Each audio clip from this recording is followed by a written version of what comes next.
Σε ένα μικρό χωριουδάκι της Λέρου, πριν από περίπου 30 χρόνια, έγινε το εξής θαυμαστό, που μας διέσωσε αφηγηματικά ένας Άγιος συγχωρεμένος από το 2010 ιερέας, ο Παπαχρήστος.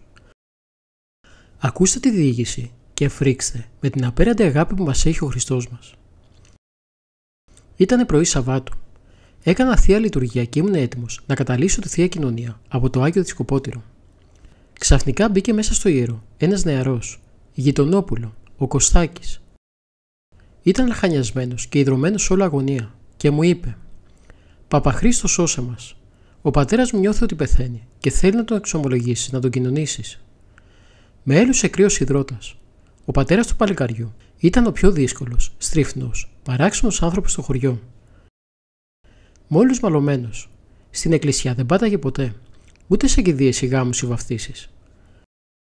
Έκανα το σταυρό μου και θεώρησα κλήση Θεού να πάω αμέσως κοντά του, με τη θεία κοινωνία. Το σπίτι του ήταν πολύ κοντά. Ήταν 40 μέτρα δίπλα από την εκκλησία.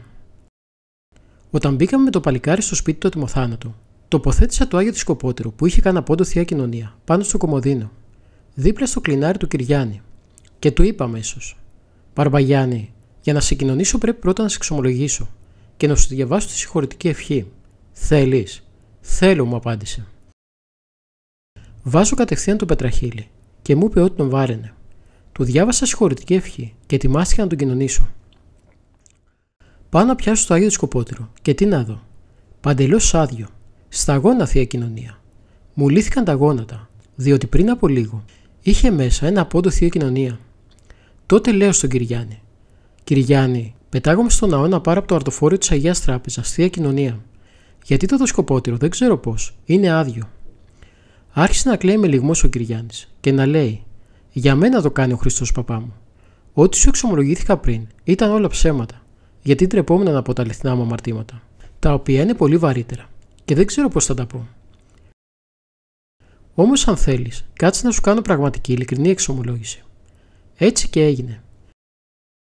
Του διάβασα δεύτερη συγχωρητική ευχή και τον παρακάλεσα να περιμένει να πάω πίσω στο ναό να φέρω τη θεία κοινωνία. «Πήγαινε», μου απαντά ο Κυριάννης, «σε προσμένω να έρθεις». Πάω να σηκώσω το Άγιο Δισκοπότηρο για να το πάρω μαζί μου και ακούστε θαύμα. Ένας πόντος θεία κοινωνία πάλι μέσα. Έκαμα το σταυρό μου και τότε κοινώνησα αμέσως τον ετοιμοθάνατο. Έλαμψε και γαλήνεψε το προσωπάκι του. Πέθανε εκεί μπροστά μου, ολοφάνερα μετανοημένος, αμέσως αφού τον κοινώνησα. Δόξασα τον Χριστό μας και σκέφτηκα πόσο πάνσοφα, διακριτικά και αγαπητικά συγχώρησε και οικονόμησε τη σωτηρία του Κυριάννη. Θεός χωρές τον, αιωνία του η μνήμη. Αδελφοί μου, να μην απελπιζόμαστε ποτέ για τη σωτηρία μας. Κι ας είμαστε οι αμαρτωλότεροι άνθρωποι του κόσμου. Να μην τρεπόμαστε να λέμε τις αμαρτίες μας στον πνευματικό μας πατέρα. Να θυμάστε πως εκείνη την ώρα δεν τα λέμε στον πνευματικό μας, αλλά στο Χριστό. Καλή μετάνοια, καλό παράδεισο σε όλους μας, με ειλικρινή και ταπεινή εξομολόγηση. Αμήν.